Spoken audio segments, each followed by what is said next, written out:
Great. Very well. Pleasure to be here. Thank you for having us. All right, Frank, I'll start with you. Tell us about yourself. What got you into acting? Let's see. I mean, I got into acting about 4 years ago.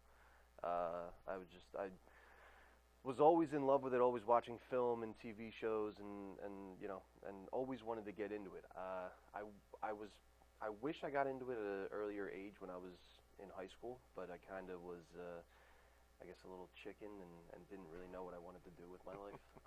As I got older, I started, picking up random jobs and then worked for my dad for a little while and kind of hit a little bit of a rough spot in life and, didn't really know what was next.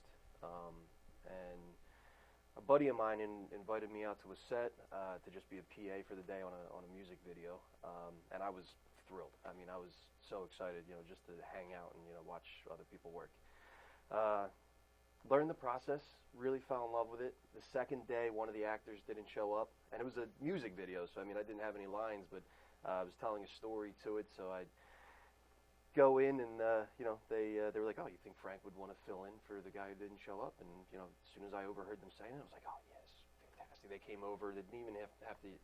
I said yes right away. Jumped in next day, showed up, played the part, had a lot of fun, really fell in love with it. And then one of the actresses there asked me, how long I've been acting for, and turned around and I said, well, today's my first day. She was like, You're like, what time she is was like, what? And then that just kind of made my head a little bit bigger, and with just kind of falling in love with it. The next day I went out, got headshots, jumped on a couple different websites and started putting my face out there. And then through the connections, I told myself at the end of every year, if I don't progress in this business or do something, a little bit more each year, that it just wasn't for me. First year went by, did a couple commercials, stuff like that, just really having some fun with it. And then as each year goes on, I really continue to build and grow, and I look at it as a business to where, you really want that growth each year. And, plus I just have, a whole lot of fun doing it. So, and, found Mario and these guys, and Hugh and Abachi came up, and so, the rest is history.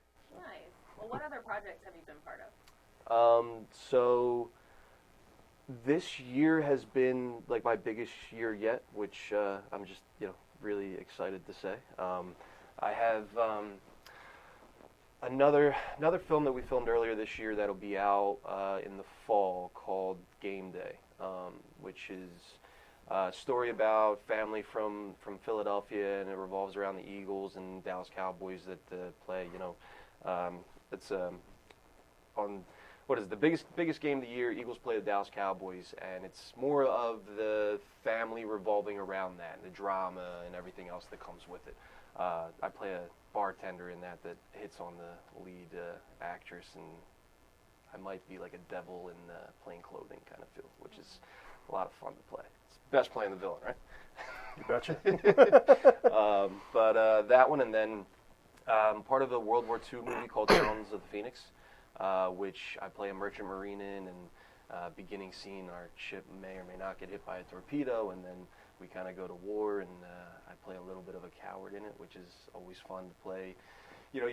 I get the call for that one, and they were like, hey, we want you to be a part of it, and I was like, yeah, of course, like, a big World War II film, like, it sounds amazing. Like, I'm a huge fan of Band of Brothers, and all different kinds of war films, and my dad's a huge war film kind of guy, so I thought it'd be a great experience. He goes, you do kind of play like a coward, though. Like, once you guys go to war, you might be hiding in the ship and all that. And I was like, dude, you want me to play a coward? I will play the best coward that you want. Like, some people want to be Rambo, busting out with guns and shooting everybody, but you give me a part, and I will study that part, and I will do exactly what I need to do to get us to where you want to be and where the director's happy. So I'm excited for that one. I'm in the middle of shooting that one. That'll be out next year. And then one that I'm really excited about is I'm working with, I got brought on by Joshua Coates to play one of the bigger parts in his film called Boo. He just came out with a movie called Ageless Love that just went over to the Cannes Film Festival in France, which, he's really doing big things, and it's known him for a couple years, and the leads on that film, Beth Caponigro and Nick McCormack, and I've been friends with them through the acting classes and stuff, and met them, and they're doing extraordinary things, and I'm happy to be friends with them. They all kind of brought me on for this next film, and that should shoot this year, next year, and that's I've really made some great connections in this industry to put me in the right position and really just have a lot of fun with it. So. Yeah, I was gonna say you sound very busy. Yeah. I mean, I could be busier. So I mean, I wanna get to a point to where I work every day. Like this is, I mean, I have another job and all that, but I mean, this is what I want to do for a living. I mean, I'm not looking for a lead role in every single film, this and that. I want to be a character actor and just be on set. Like if I could just get enough work to be sufficient and keep working every day on different projects, I mean I would absolutely love it. So that's the goal. That is the goal. So. Nice. Well, you would think they'd tell me something, but they tell me nothing. I'd love to know, as much as you can say, what kind of character you play in Human Hibachi 2. Gee, where to begin? Yeah, where to begin with that one? He comes off very. He's a schmoozer at first, kind of, in my head, I looked at it like he's more charming, thinks that, he has the upper hand at all times. And, especially when he meets women and stuff, they're more of he's a nice guy, this and that. And then as you talk to him a little bit more and get the vibe and the energy that's coming off him, I mean, you'll see it in the film. It gets a little bit creepy and then, really starts to creep people out, and then, at a swift turn, he turns into a vicious psychopath that will do whatever the heck he wants to you at any given moment. So yeah, he's a very interesting character to play. I thought it was a lot of fun getting into the head of I guess a cannibal, a vicious human being like that, vile human being, to where I mean. The one week we shot a chainsaw scene, which I won't get into. Shot a chainsaw scene. I go home the next night, and from the screams that were coming out of that room, and this and that, I fell asleep and had nightmares that night.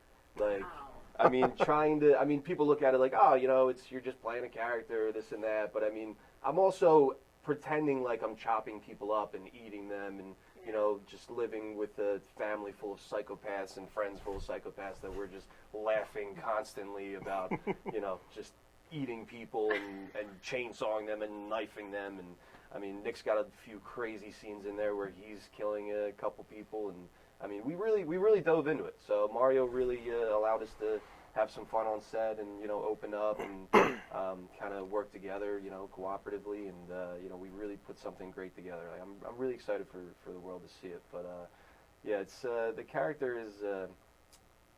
I had a lot of fun playing it. I got to kind of let out some emotion and some crazy energy that. Let out the inner serial killer. Exactly. Yeah. I feel like there's a serial killer in all of us. Nice. So I got to play it out for a couple days. Very wholesome. I can see that on like a Hallmark card. Serial killer. There's a serial killer in all of us. Oh, Halloween's I love coming you, up. baby. Well, Mario knows how to bring that out, I think. He does, definitely. Oh, he's good at it. Yeah, I mean the scripts that he writes. I mean, he's got a sick mind, but it is perfect for the industry that he's in, and he's really good at what he does. So it was an honor working with him. It was. So was it difficult then to like embody that role, or did you just have your nightmares and then you're good? So, I mean, I've watched a lot of horror movies growing up. I was a really big fan of horror, especially that House of a Thousand Corpses, like Freddy Krueger movies, like just the ones that are filled with killers and all that. And it's way better to play the villain. I mean, anybody in movies will tell you that. I mean, it's way better to play the bad guy and have some fun with it and really just let it all hang out there. So it wasn't too difficult to get into the role. It was, once we started rolling after day one, we really started working together really well, and then the characters really came out, and so I'm say I'm a lot of fun on set. I really go over the top and have fun, and but Nice. yeah, the character was a lot of fun to play. So. So. Well, how did you end up getting into the role? Let me start that question over. How did you get the role in the movie? So, I met Mario a few years prior on another project. I was just background on the project. Saw him working, kind of, talked to him a little bit, became friends with him through Facebook. And about a year later or so, I go on Facebook, and 5 minutes ago, Mario Soretto says, hey, looking for the lead in this movie, went through some people, still looking for it. And I barely know him, but I messaged him right away and said, hey, not to be creepy, but I would love to audition for the role and, really show what I can bring to this project. He was excited. We talked for about 15, 20 minutes about it and what he was looking for and both of our goals within the industry, which I think really matched up really well. Really smart guy business-wise. So sent me over, a few pages of the script.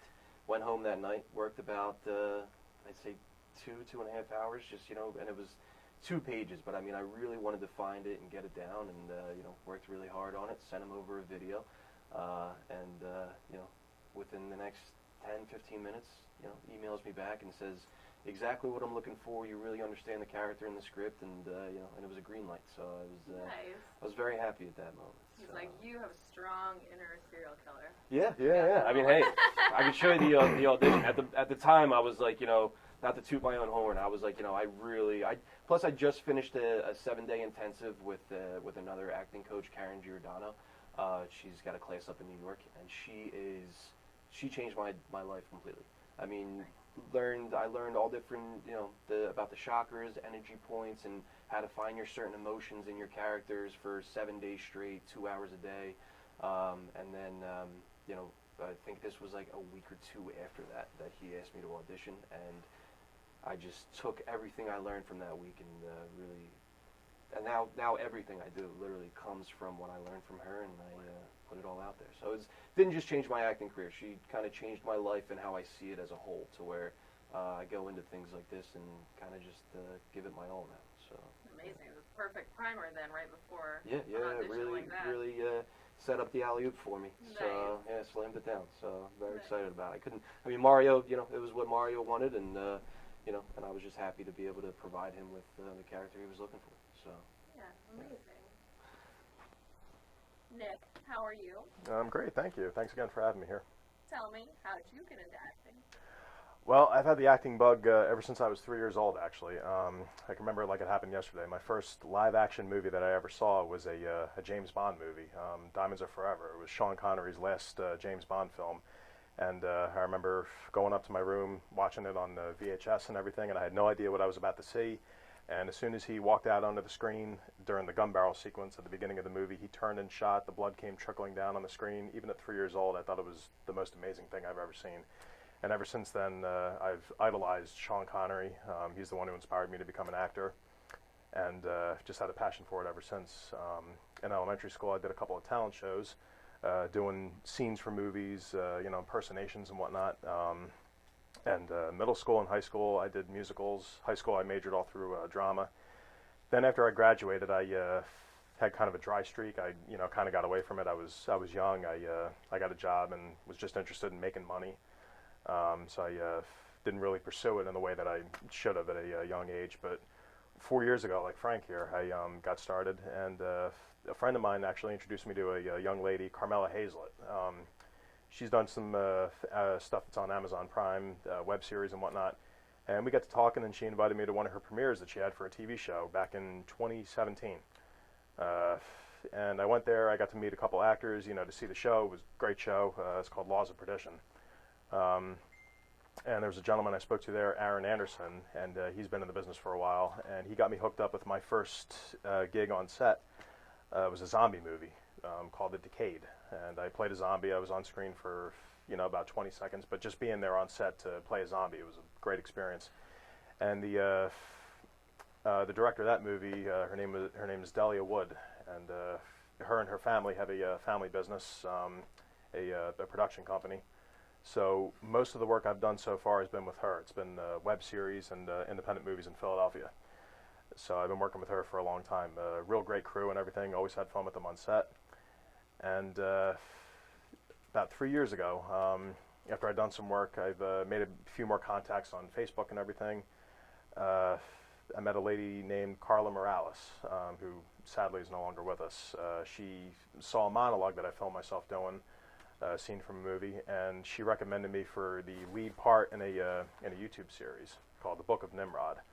And I filmed a couple of scenes, but sadly after that she passed away. And she wrote, produced, and directed the show. Such a nice lady. And sadly after that the show pretty much shut down. So ever since then I'm very lucky to find other work. And a couple of years ago I met on Facebook a man named Luke Allen, and I saw him post on one of the Facebook groups that I'm part of. He's looking for a character in a movie. I said, hey, my name's Nick. Nice to meet you. Been doing this for however many years. And he asked me to play a gay guy. And I told him, all right, no problem. He's like, are you comfortable with this? I'm like, absolutely. It's what acting's all about. So, in that film he did, it was called The Meadows. It was more not really like too much dialogue in that movie, but it was more music during each scene. But it was a fun experience. Real nice guy to work for, real easy. And so I just ever since then I still have a lot of goals that I have to accomplish by updating my resume, getting a reel for myself together, getting the proper headshots. But I've been very fortunate to meet people in the industry who pointed me in the right direction, and have had the pleasure of working with so many great people so far. So just hopefully it continues. Amazing to have been so young, 3 years old, and to know right then and there what I wanted to do. You were hooked. Yeah, I was. Who let you watch James Bond at 3 years? My parents. Well, it was rated PG, so Was it was, yeah. All the older Bond movies are PG, so it wasn't really too much. But yeah, they didn't have a lot of bloodshed or anything. Yeah, but yeah, I saw it and I was blown away. And but at a young age, I would even act out some of the scenes in the movie as they were going on. I would get up in front of the TV and just pretend that I was doing it. And it sounds silly right now, but I used to do it for Grease Lightning. there you go. I used All to right, do the whole dance. the whole dance and everything. Yeah. Can we take that? Can we take that off? No. Nothing wrong with that. That should be the promo. Oh my gosh. So how did you end up in the role for Human Hibachi 2? Well, Mario and I have been friends on Facebook for the last couple of years now. I saw the work he'd done, and I'd say about a year and a half ago I tried reaching out to him, but at the time he never got back to me. He's a very busy man, so I understood. And then I remember seeing him post about Human Hibachi. I checked it out, and then he said one day he was making a sequel, and I messaged him saying, hey man, I know you never met me before, but I saw your post for Human Hibachi, blah, blah, blah. We got to talking, and he asked me, once again, about my what I've done. And I told him, yeah, I'm just looking to, get more roles, whatever it is. I don't, it doesn't, like Frank, it doesn't have to be a lead actor or anything. If I'm only in the movie for 5 minutes, doesn't matter. Just happy to work. And he said he was looking for a couple of roles, and he mentioned this role, the role of Jacob. And I told him, all right, tell me about the character. And he explained, and I said, all right, that sounds pretty cool. And he gave me a couple of slides to read, so I made a video of myself doing the audition for him. And I believe not even a day later, he came back and said, yeah, I think you can pull this off. And I was like, well, that's great. Thank you so much. And he actually told me that another man was supposed to do the part of Jacob, but he actually backed out. So, but then, yeah, he told me after he saw my audition, he said, I look great and everything. And once again, I thanked him. So, that's pretty much it. And yeah, the first day on set, I was hooked immediately. We all got along so great. Everything flowed nice and easily. Mario's he's such a professional. Great guy to work for. We come in, we talk for a little bit, we get started, we have fun. Everything wraps up really quickly. And it was just from the start, it was a really fun experience. Nice. What can you tell us about your role in the movie? So Jacob is basically, he's a follower. He is someone who is very, very, there's a group of people in the movie that he's trying to find. I'm not going to spoil anything for you, but he's he's very, very keen on finding this group of people. He remembers them from the first movie, and he's become obsessed. Like he wants to make it his life work to find these people, no matter what it takes or what the at what cost. And Frank here, I'm his accomplice. My right hand man. Exactly, and I'm following him. I follow his lead. Pretty much whatever he does, I try to I learn from him. He inspires me. I try to do what he does, and I look at him, and I basically I get into his mindset and just basically mimic a lot of the things that he does. Technically, I'm a bully. He is. He's like I try to be the voice of reason at certain times, and he's the one who basically throws it back in my face, even though we're supposed to be good friends. There's certain times where he kind of treats me like crap, but yeah, like I said, I'm obsessed with finding these people, and I'm just really, really excited, and I once again I follow his lead, whatever he does. So how hard was it to embody that character, or since you were watching Bond movies so young and who knows what else, was it just easy to slip into the killer? Well, Do they eat people in James Bond movies? nah, not yet, but you never. Nowadays, you never know. I don't think that's really the right direction for them to go on, but we'll see what happens. It is my dream role, but yeah. So I grew up watching horror movies. Also, I saw my first horror movie at 7 years old, the original Halloween, and Michael's my favorite serial killer. So. Growing up watching horror movies, I never scared easily. I would always be in the guy in the movie theater watching a horror movie. Everybody else would be jumping or getting scared, and I'd be sitting there either laughing or saying, "Is this really what you're all afraid of?" I mean, as much as I would enjoy it, I'm like, "Oh, come on, I've seen worse than this." That's why he was good for this part. So once I found out about the description of the character, I read through the script and everything, and I thought to myself, I'm going here to do a job. Once the camera starts rolling and they start yelling, they yell action, I just dive into the character, and as soon as they yell cut, I go right back to myself. And there are certain times where like if I'm doing a scene that's kind of rough, and I feel bad about how like I'm treating the character in that scene, I'll always say like, "All right, you okay? Everything all good?" But I don't want to seem, I'm really not that way in real life, just so you know. We're very safe on set. We tried to be as safe as we could. We didn't want to take things too far. So yeah, to an extent. But luckily, the description of the character was so easy. It really wasn't impossible for me at all, and Mario explained it very well. So yeah, it was really not a big challenge. Nice. Yeah. So Frank had nightmares, but you were just like, whatever. Yeah. I'm a coward, though. So. Well, you did say you would play the biggest coward in the world if you ever got the chance. Yeah, exactly. So I would too. I'm good at it. Let's go. Yeah, it's already in me. I wouldn't.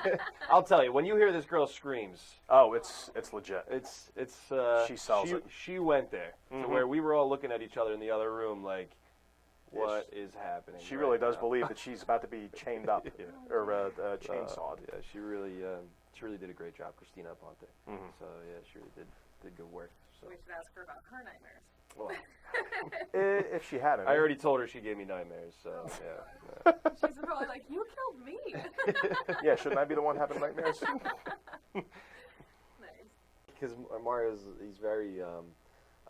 He'll go into some scenes and just say, let's improv this scene, just to see what we get. Or he'll, come in and add just a little, something to the end of a certain scene, and he'll just say, I trust you guys to, just go in and, kind of give us an outline of what we're looking at, and then kind of just let us go on a few of those, and we get into our characters, and then just banter back and forth with each other, and keep the movie rolling. So those were some fun scenes to shoot, some of the improv ones.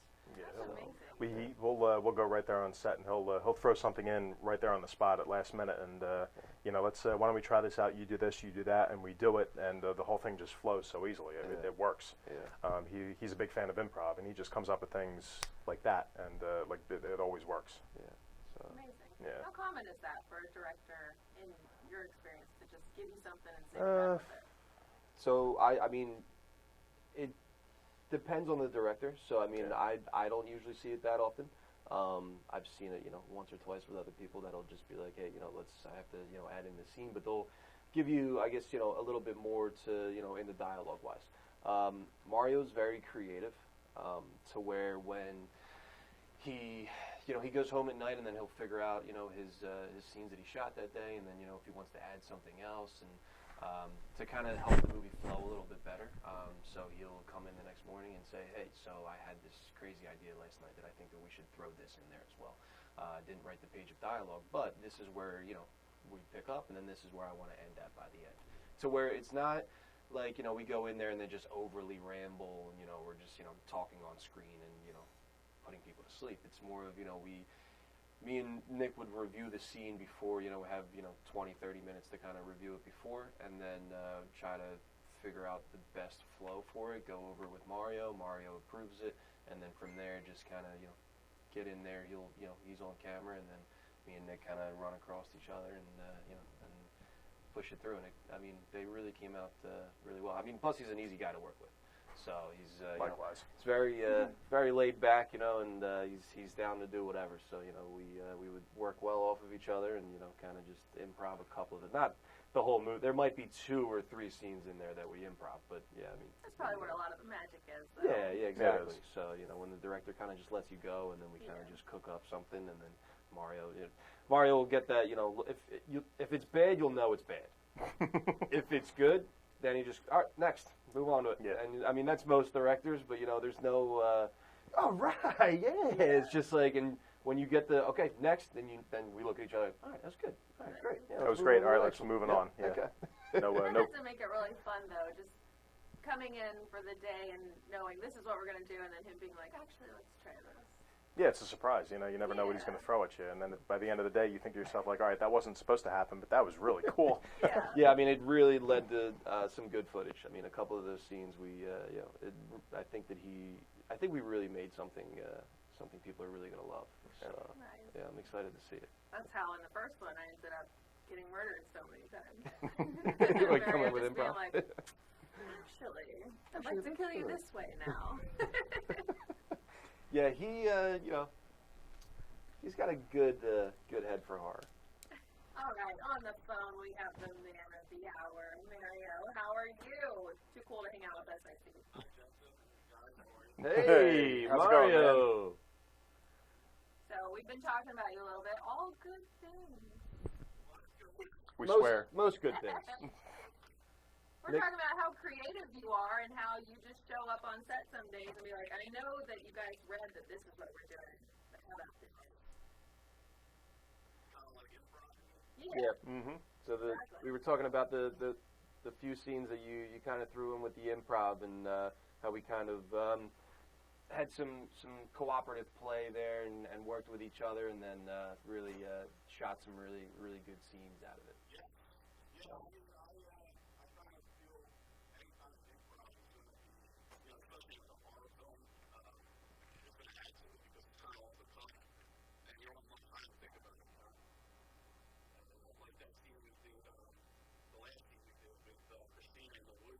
Yeah. Right.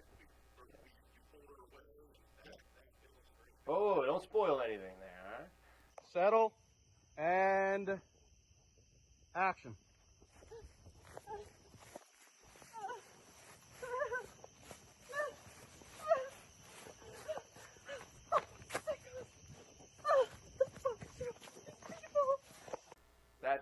I said don't spoil anything. I think we shot this scene the last night, and we were all out there in the woods, pitch black. One of our victims may or may not have gotten away and ran through the woods, but we really got to play around a lot with it and had some fun. I think that's going to be one of my favorite scenes to finally see on the big screen. The way that comes out, yeah. So. And that was a pickup day. That was all thrown together, kind of last minute. Yeah, same thing. Pickup day and threw it all together. Well, is there anything that you want to talk about while I have the guys here? Oh boy.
It's very cannibalistic family feel. Yeah. So I'm living with my mom and dad who come in who were played by Julie Chaplin and Ray Bolden, and they were outstanding to work with.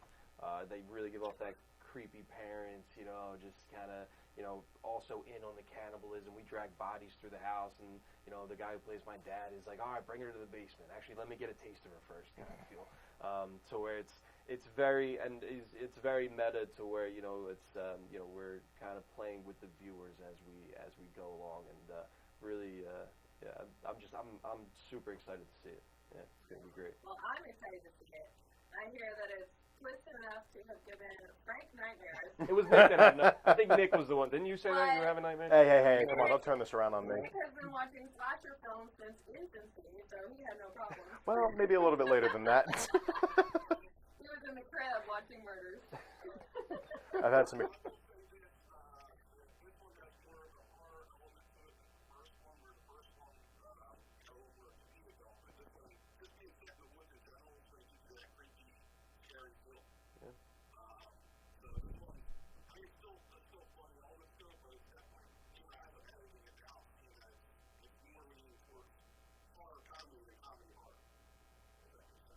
A lot of good jump scares. I mean, he's The atmosphere and everything. A lot of murder scenes. I mean, it's the story really flows really well. When he first sent me the script, I mean, I knew of Human Hibachi and the series that he had, and I looked at it more of a comedic kind of tone, to where when I read the script, that's what really pulled me on board. I mean, I read through his writing of the so many pages that he put together for it. I think it's like 100 pages worth of script, and I mean, it flows so smoothly, and plus the character development within it. I mean, I fell in love with my character reading it, and I really wanted to be a part of this project, and at the end of the day, it all worked out, so it's going to be great. It is. Sounds like you outdid yourself. We're trying here.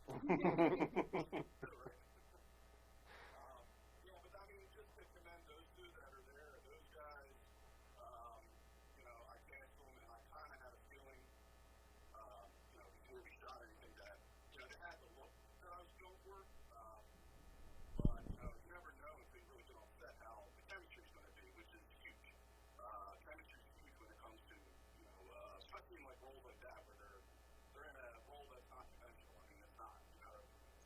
Anybody dice it up, they're kind of Dicing it up. No pun intended. You're trying to take an example, and how you are. I mean, because if you film 7-8 days, it can come on, you waste your time if there's no chemistry among the characters. These guys were high. And I knew from the first day, I was like, all right, we're gonna have something great here, because chemistry between the two main characters, Frank and Nick, was just it's unparalleled. Yeah. They bounce off each other, and they know it themselves that they have chemistry, because I've heard them talk about it. And, that was one of the main great things about getting these two guys is the chemistry we had. Yeah. Well, I can tell they've brought this chemistry right in here to this couch today. Yeah. Overall, it's just like I always say, like when making a film, a lot of things have to come together to make it good.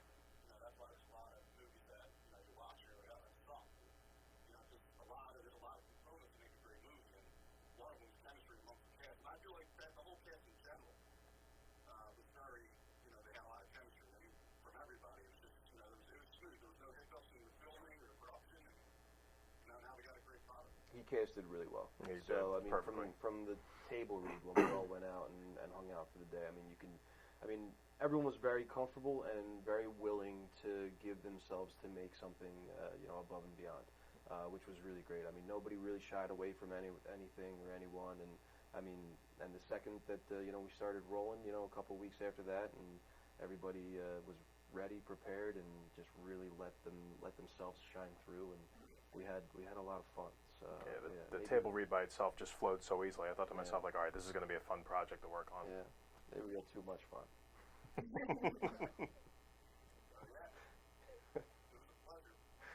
right, I want to hand you back over to John.